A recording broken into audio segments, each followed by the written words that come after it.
Olá, meus amigos, olá, meus irmãos. Eu sou Jorge Barcelos, este é o meu nome, e eu estou aqui para saudar a todos com a paz do Senhor, graça e paz para todos os corações.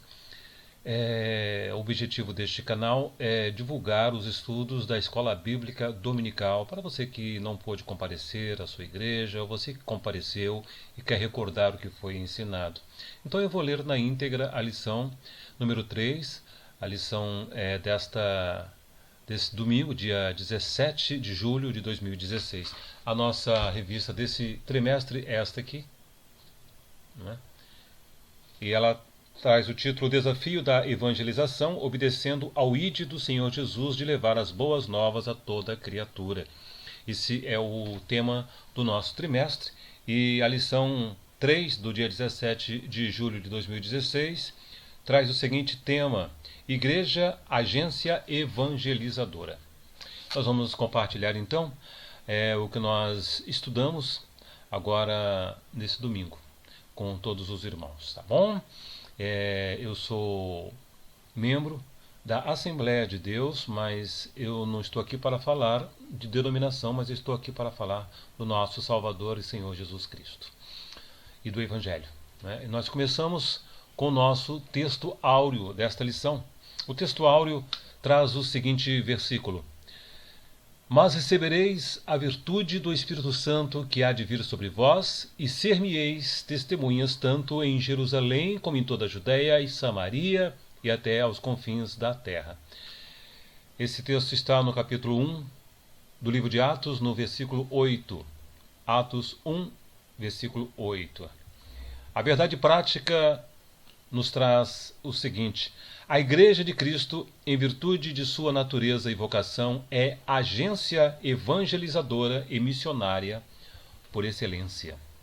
Então nós vamos estudar esse tema, né, sobre a Igreja evangelizadora com os nossos irmãos. Nós vamos começar com a nossa leitura bíblica em classe, que foi compartilhada agora neste último domingo. Na verdade, ontem, hoje é segunda-feira, dia 18, ontem, dia 17, domingo, nós tivemos esse estudo. Atos, capítulo 1, versículo de 1 até o 14. Fiz o primeiro tratado, ó Teófilo, acerca de tudo que Jesus começou, não só a fazer, mas a ensinar, até o dia em que foi recebido em cima, depois de ter dado mandamentos pelo Espírito Santo aos apóstolos que escolhera, aos quais também, depois de ter padecido, se apresentou vivo com muitas e infalíveis provas, sendo visto por eles por espaço de 40 dias, e falando do que respeita ao reino de Deus. E estando com eles, determinou-lhes que não se ausentassem de Jerusalém, mas que esperassem a promessa do Pai que, disse ele, de mim ouvistes. Porque, na verdade, João batizou com a água, mas vós sereis batizados com o Espírito Santo, não muito depois desses dias. Aqueles, pois, que se haviam reunido perguntaram-lhe, dizendo: Senhor, restaurarás tu, neste tempo, o reino de Israel?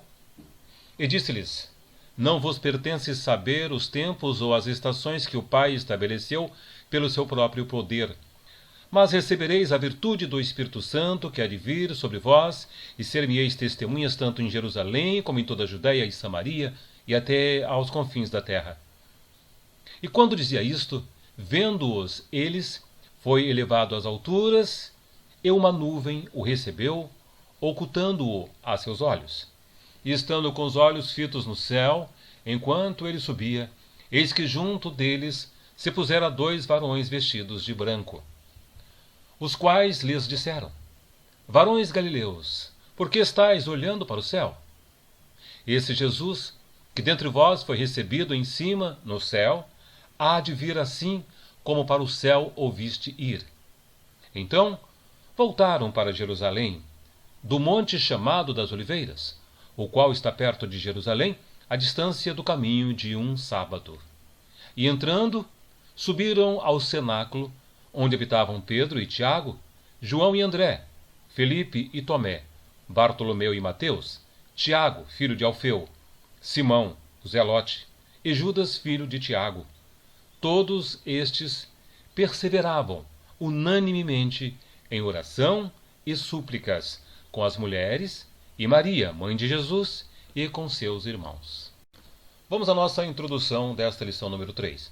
A Igreja de Cristo é a agência evangelizadora por excelência. Desde a sua fundação, no dia de Pentecostes até hoje, ela é conhecida, antes de tudo, por seu amor às almas perdidas.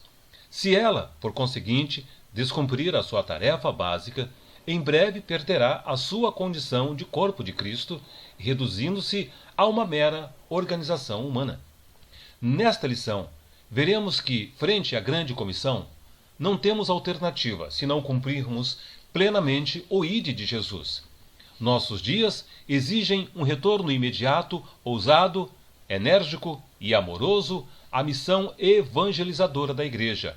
Menos que isso é inaceitável. Primeiro tópico, a fundação evangelizadora da Igreja. Após a sua ressurreição, Jesus permaneceu com seus discípulos por 40 dias, durante os quais os instruiu acerca da fundação pentecostal da Igreja e sobre a evangelização mundial. No primeiro subtópico, a resposta escatológica. Pouco antes de sua ascensão, Jesus foi inquirido por seus seguidores quanto ao futuro de Israel. O Senhor, porém, conscientiza-os de que, naquele momento, a sua preocupação não deveria ter-se aos últimos dias, mas ao que estava prestes a acontecer. Não vos pertence saber os tempos ou as estações que o Pai estabeleceu pelo seu próprio poder. Não há tempo a perder.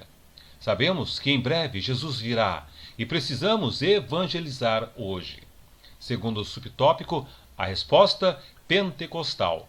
A resposta do Senhor aos seus discípulos não foi apenas escatológica, mas pentecostal.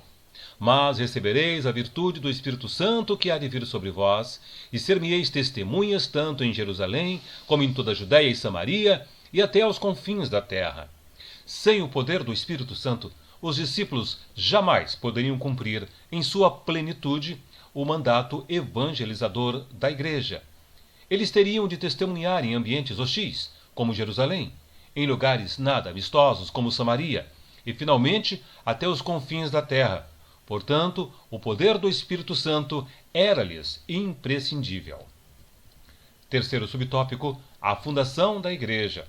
Passados 10 dias desde a ascensão do Senhor, os discípulos achavam-se reunidos num só lugar, quando veio o Espírito Santo sobre eles. Revestidos de poder, passaram a falar noutras línguas, dando ocasião à primeira colheita de almas da Igreja. A fundação da Igreja foi pentecostal e evangelizadora. Isso significa que só viremos a cumprir plenamente a grande comissão se buscarmos e vivermos no poder do Espírito Santo. Sem o poder do Espírito Santo, a evangelização jamais será eficiente.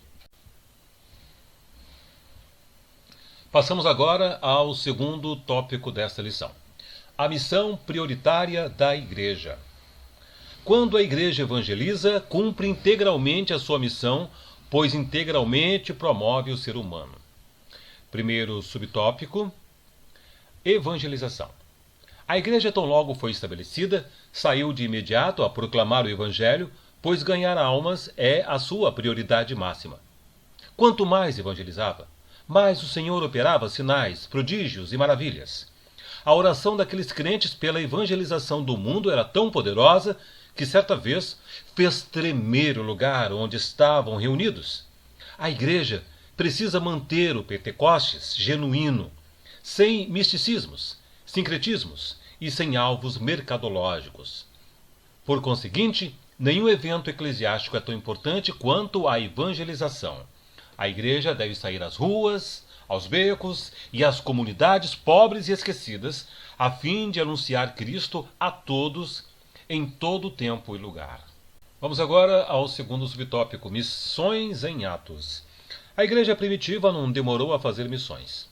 Após a dispersão dos crentes de Jerusalém, Filipe desceu a Samaria, onde, com poder e ousadia, pregava Cristo ressurreto. As multidões ficavam atentas ouvindo a mensagem pregada por Filipe e os sinais que ele fazia. Em seguida, os discípulos chegaram a Antioquia, ou Antioquia, como preferir, que, conforme veremos, seria conhecida como Igreja Missionária. De ação em ação, a Igreja de Cristo veio a alcançar, em apenas uma geração, os lugares mais remotos daquela época.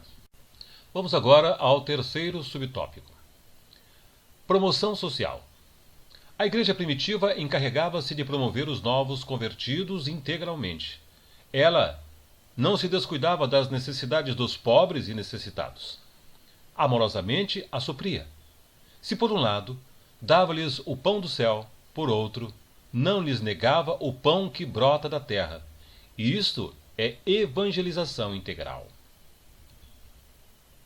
Agora vamos partir para o terceiro tópico. Antioquia, ou Antioquia, Igreja Missionária. Não sabemos quem fundou a Igreja de Antioquia. Aqueles obreiros anônimos, porém, souberam como edificá-la na palavra de Deus e no poder do Espírito Santo. Dentre os seus membros, saíram os primeiros missionários transculturais do cristianismo. No primeiro subtópico, uma igreja completa. Em Antioquia, o ministério era completo. Ali havia profetas e doutores. Eles souberam como preparar a igreja para evangelizar os gregos, romanos e bárbaros. A obra missionária deve ser nossa prioridade ou não conseguiremos dar cumprimento à grande missão. Segundo o subtópico, uma igreja missionária. Enquanto a igreja e seus obreiros oravam, jejuavam e serviam ao Senhor, disse o Espírito Santo: apartai-me a Barnabé e a Saulo para a obra a que os tenho chamado. De imediato, o ministério local impôs as mãos sobre os novos missionários, despedindo-os sob os cuidados do Senhor. A partir daquele momento, a Igreja de Cristo, irradiando-se a partir do Oriente Médio, universalizava-se até chegar a você e a mim. A missão da Igreja de Cristo é evangelizar. Retornaremos, pois, ao cenáculo, a fim de que, no poder e na virtude do Espírito Santo, alcançaremos os confins da terra. Nenhum evento, enfatizamos, é mais importante e urgente do que ganhar almas para Cristo. Pense nisso. Busque ganhar almas para Jesus, aqueles que estão morrendo sem ter a esperança de ver Deus.